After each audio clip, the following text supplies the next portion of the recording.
Welcome to the Autism Annex podcast. I'm John Andrew Slominski. In today's episode, I talk with Robby and Nikki Donnelly about their extraordinary relationship as neurodiverse and neurotypical siblings, respectively. They're both incredibly insightful and candid, and they share openly about what it was like growing up and the important roles they've continued to play in one another's lives into middle age. Welcome, Robby and Nikki, and thanks for being here. Hi. Yeah. Thanks for having me. Nikki, in your professional life, you're a researcher and a special educator. Tell us a little bit about the inclusion work that you specialize in. My main research topic is inclusive practices, but that's kind of my dissertation I'm in the middle of right now, and that's my area of focus. But changing teachers' mindsets so that they will be more open to include. That's one of the major barriers for inclusion. Also, I helped start the Oregon Sibling Leadership Network chapter. I'm also on the board of the National Sibling Leadership Network and the research co-chair for them right now. So those are kind of like all the things I dabble in. I did run a STAR classroom for several years, and then I was an administrator that oversaw 15 preschool kindergarten STAR classrooms. Nikki and Robby, I want to ask you both about what it was like growing up. Let's start with you, Robby. What was your relationship with your sister like when you were kids? We were close. You were close. Nikki, looking back, what are some of the things that you value most about your childhood? My brother was my first teacher, so he has autism. And he has autism and an intellectual disability. I think the intellectual disability probably impacts him more now than autism, because over the years we've got great coping strategies.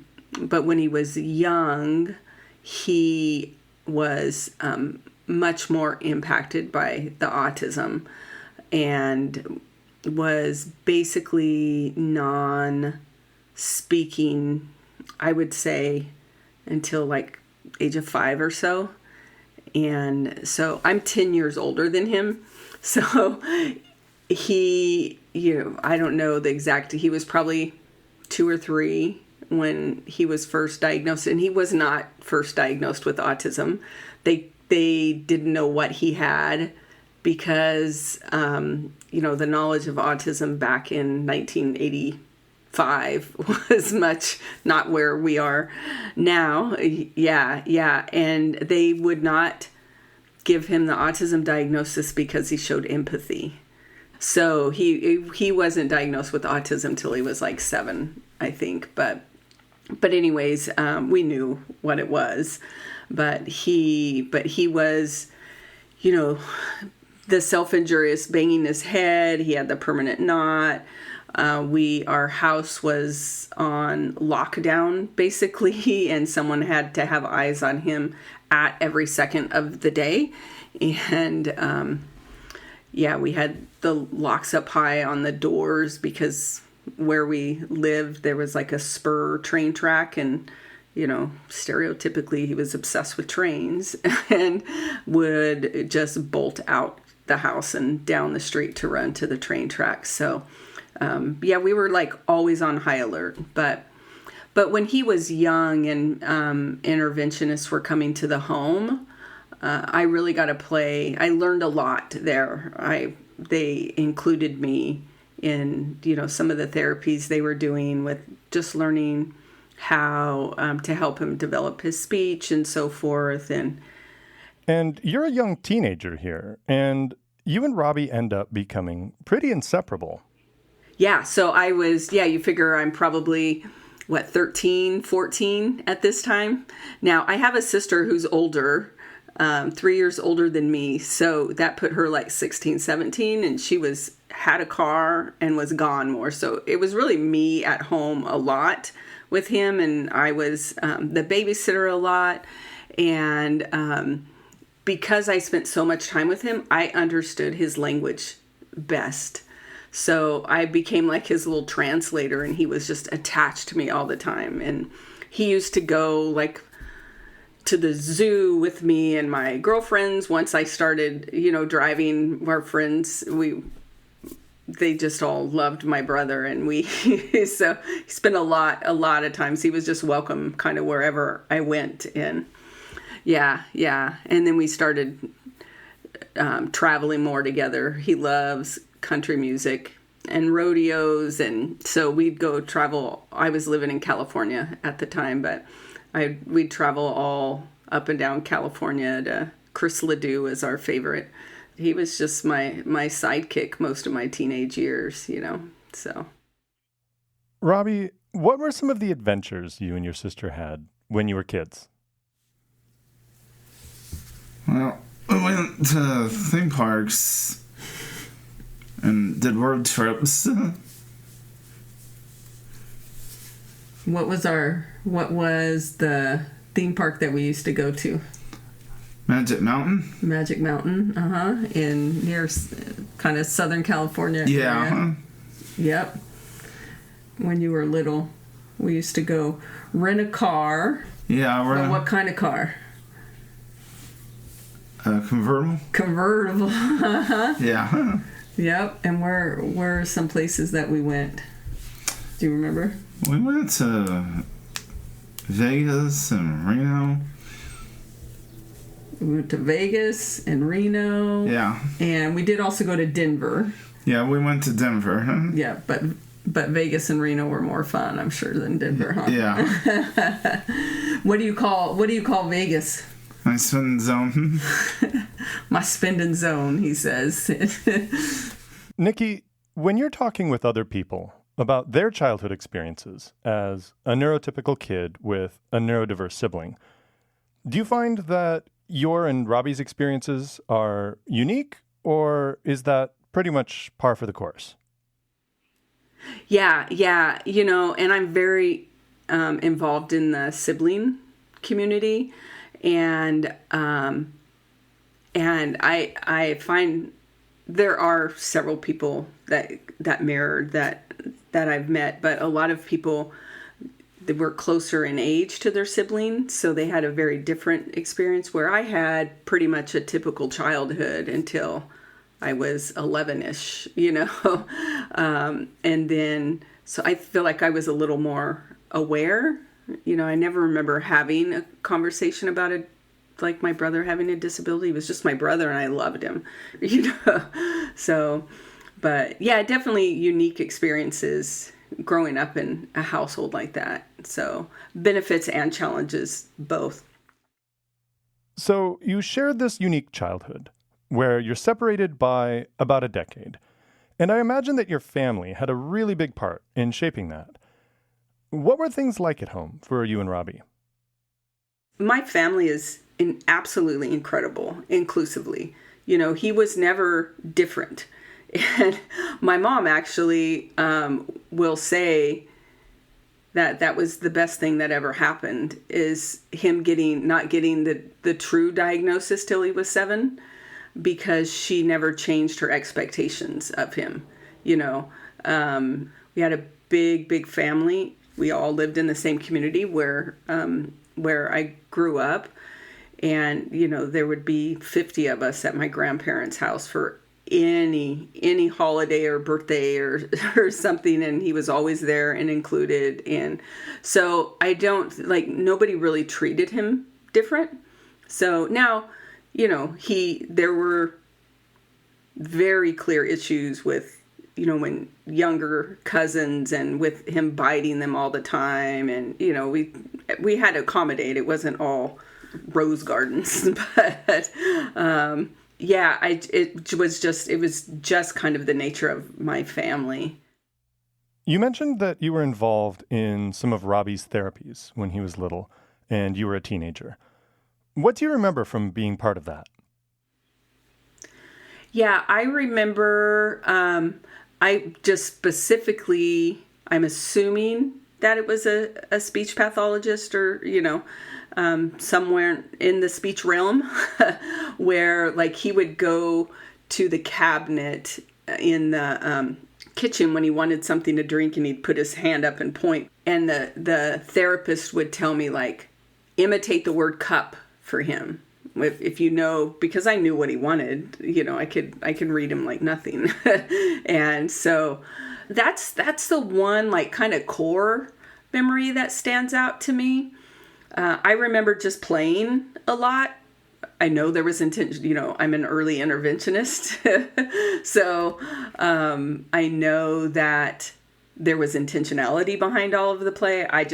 It wasn't specifically highlighted. You know, my specialty is behavior. And I think, you know, learning at such a young age that behavior is communication and how to facilitate that communication.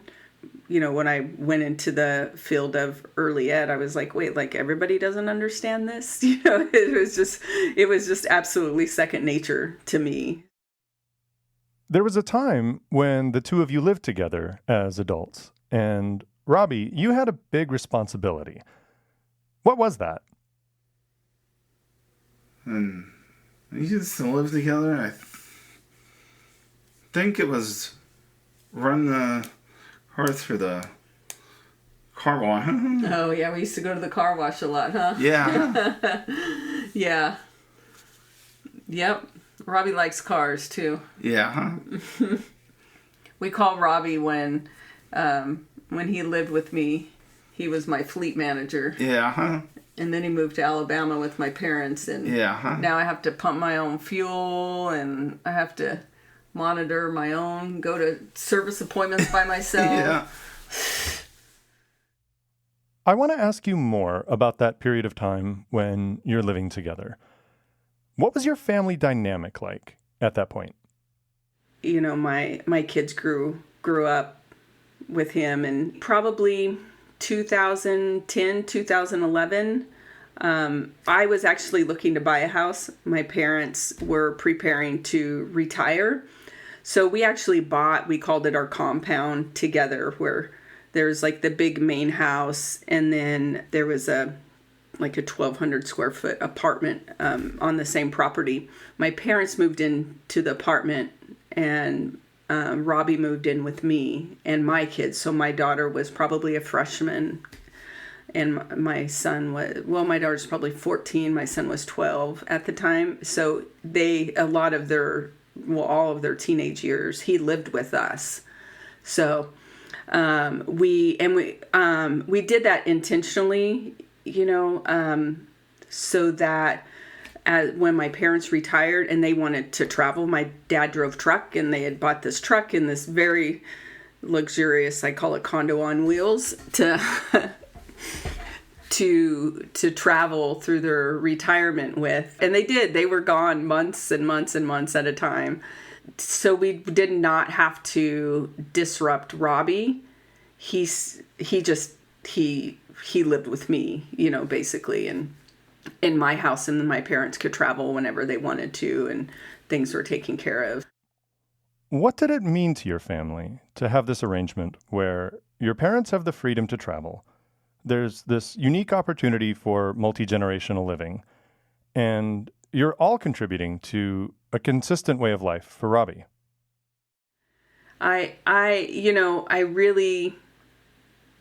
really meant a lot to me for my parents to be able to enjoy the retirement, because I feel, you know, growing up, I was aware at how hard my mom was fighting for my brother, and dealing with the food allergies. He can't have dairy. And my mom being told like she was going to quack doctors, because at the time they didn't, the knowledge of how food allergies impact behavior was not there. And then having a psychologist tell my mom to put him in an institution that she had two girls that needed her attention and so forth, and like all of that my mom had to fight against. So I really, really it meant a lot for me. And I focused more on my mom. My dad drove truck, so he was gone most of the week. So yeah, a lot of it fell on my mom. And we joked that my brother had 3 mothers because between me, my mom, and my sister at the house all week, he was highly supervised. So you're describing these uniquely wonderful family relationships that are full of values, both implicit and explicit. And I'm wondering, where do you think these values came from? I mean, you give a lot of credit to your parents, but do you know what shaped their worldview? Well, I attribute it to my grandparents, because it had already happened within my family, just kind of in a different realm. My grandmother is my blood grandmother. My blood grandfather passed away when my mom was in high school. So who I know as my grandfather and my grandmother were married actually 1 year after my parents got married. But we joke it was the Brady Bunch. My grandparents don't have children together, so they each brought in and then adopted each other's children. And they are very adamant about family is family is family, and I remember, I'm thinking I was probably around 10 years old when I think it was my mom sat me down and explained. I must have been asking questions at this time, but explained this aunt is your blood aunt, this aunt is not, or this uncle is your blood uncle, this uncle is not. And at that age, I had no idea because everybody treated us the same. Everybody was the same. It was, so that strong, I'll attribute that to my grandparents and their strong sense of family. And it really just carried right over into my brother. There was never any question that he wasn't coming to anything, and I, being so active in the sibling community, I didn't even realize till later that that's not always the case. I've heard many stories of our family doesn't want us there or anything like that, So now, as Robby's gotten older, if he doesn't come to a family function or something, it's by his choice, he's, so, we just respect that. So, and that actually brings me back to one of the most, I think, pivotal moments for us with Robby growing up. I remember we were at my grandparents' and he would get really overwhelmed there when he was younger. And, would bite and hit and, have big meltdowns and so forth. But I'll never forget the first time he came up and he said, it's too loud, I need to go home. And my mom was like, let's go, because it was such a pivotal moment in where he was communicating his needs, right? And we were able to follow through on what his needs were. And so I feel very, very fortunate to have been in the family that I was in and to have been with, really my mom. I attribute a lot to my mom, but my dad is great too, don't get me wrong. But my mom was a general education 3rd grade teacher, 4th grade teacher. So she was somewhat educated in the area, but to recognize he's communicating a need to us, we need to affirm this communication. Both of you have been very involved with the Sibling Leadership Network, which supports siblings of individuals with disability on an individual level, while also working with a larger community view in terms of advocacy and public policy. What has this Sibling Leadership Network meant to you? I imagine you've met siblings from all walks of life. Yeah. I've heard probably the whole range. I've been involved with the Sibling Leadership Network for 10 to 12 years now. But I have learned to appreciate the family that I grew up in and the circumstances for my brother, and then also, the advocacy piece and so forth. Because we're so close, I have high expectations for him and for systems that support people with disabilities. He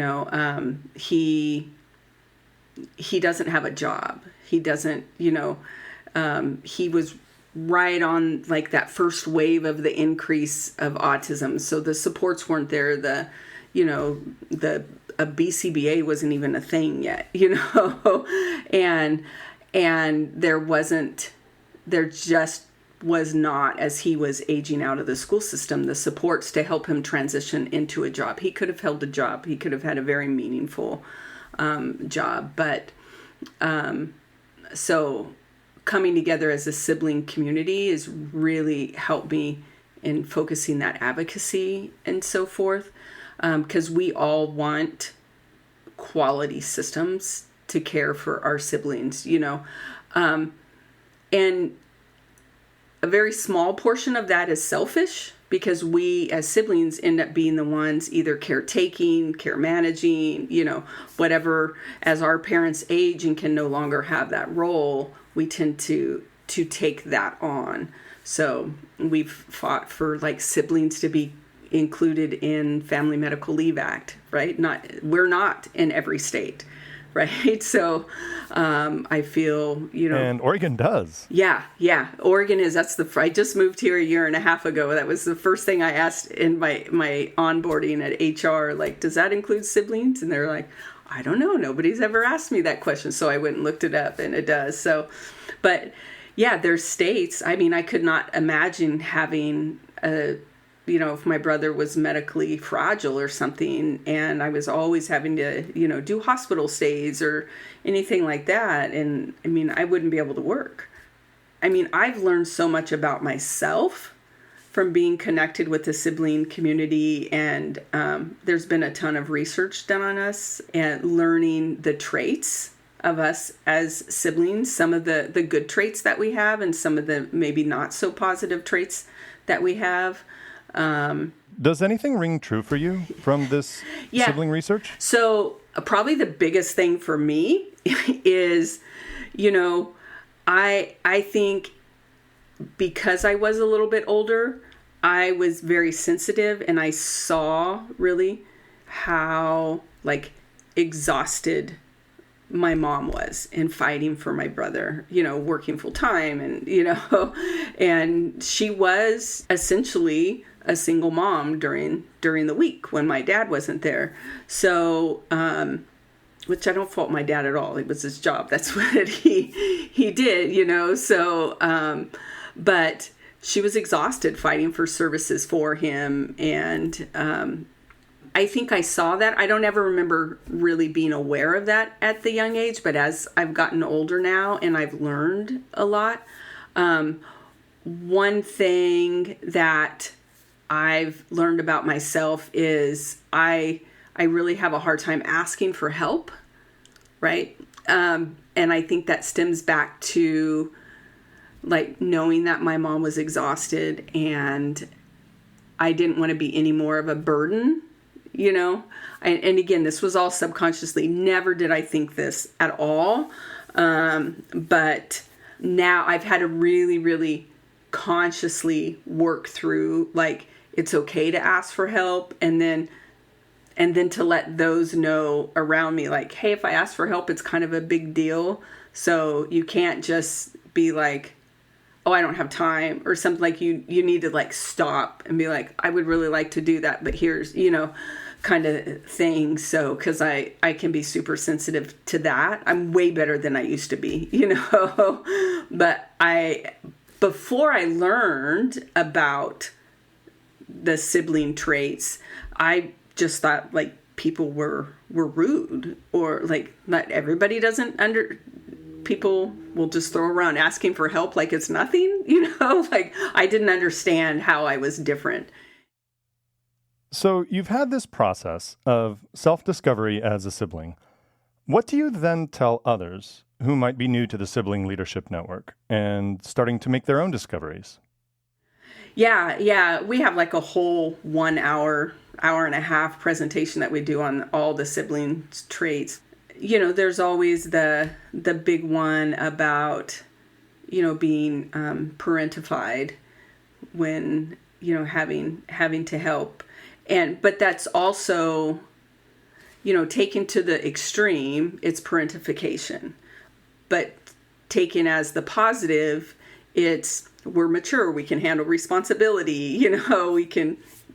So it's really your mindset and how you manage it. And when we give presentations to families and service providers and so forth, I always like to highlight, like, you don't have to do like something every day as a parent to support the sibling, like myself. My mom, I look back and realized now how much I cherished these days when I was younger, and she would do 1 day a year where it was just me and my mom, and we'd go over to the coast in California and go to Outlet, and we go like school shopping there, and it was just she and I for that 1 day, not even with my older sister. And then she would do the same thing with my sister. So I don't know if that's why she did it,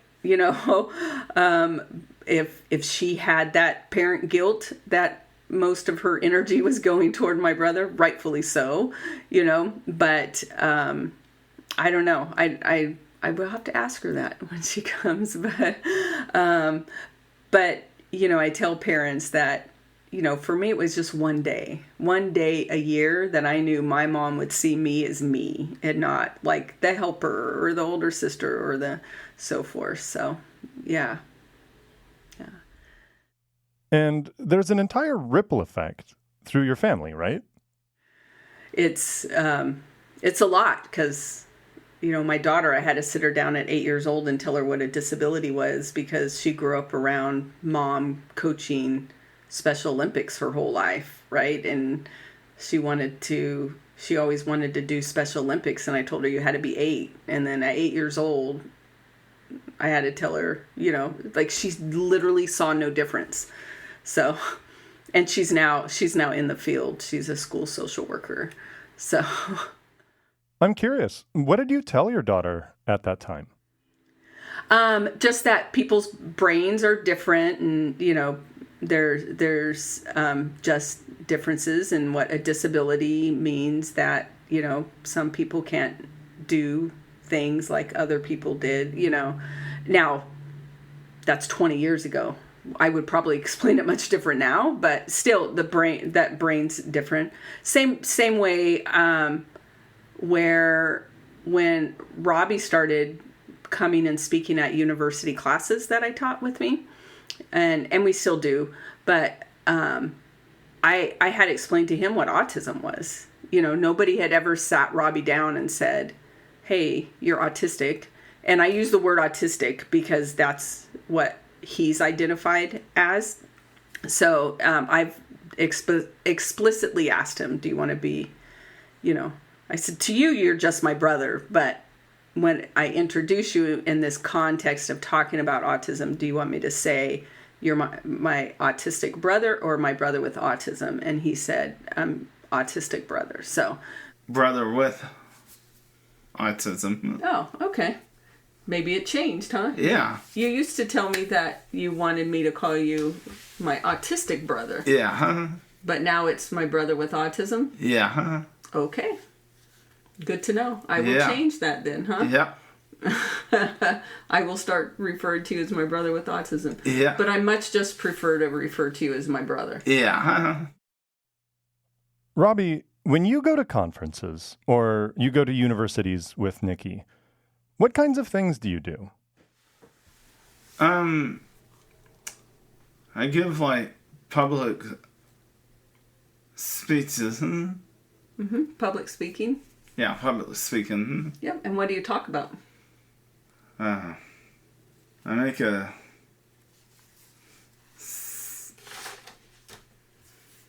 speech about people with autism. Yeah, it's people that are teachers or people that want to be teachers. And what do you want people to know when you give your speeches? Everyone's brain works Different. different. Yeah. Yeah. And then we usually talk about, like, what are some cool things about having autism? So what's something yeah, what's really cool about having autism? I can memorize the song. Yeah. I always say before, like, Shazam and all these things back in the 80s, he used to be all my friends' Shazam. Yeah. They would literally call me and say one line of a country song, and he would tell them the song, the artist, the CD it was on, and the track number. Yeah. So we would frequently get those phone calls. Yeah. We don't have CDs anymore. No.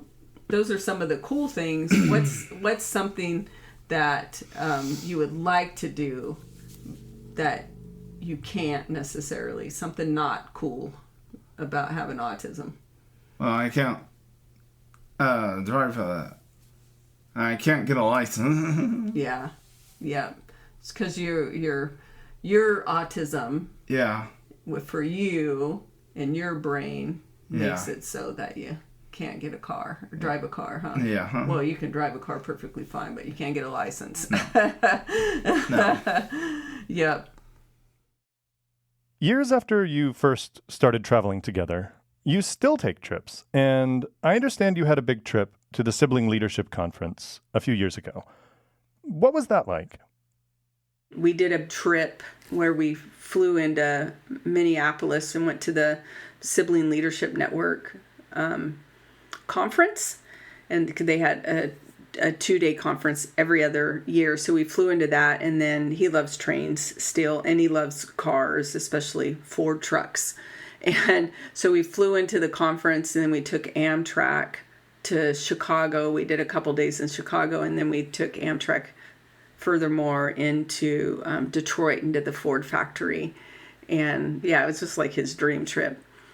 But in Chicago, oddly, he said he wanted to go to a Cubs game. I don't think he ever watched baseball and is like our family weren't big baseball people, but he wanted to go to a Cubs game. So we get on and we get on the subway, the train, the H or whatever train they have there, it's called. But and it was packed in there, and he's not real good at like spatial awareness, so he's in there, and I could see him as we're riding the train, and people are getting on and off and like bumping into him, and the train is jerking, and he's like over exaggerating every jerk, and bumping into people, and I could hear his tone getting higher and higher and higher, right?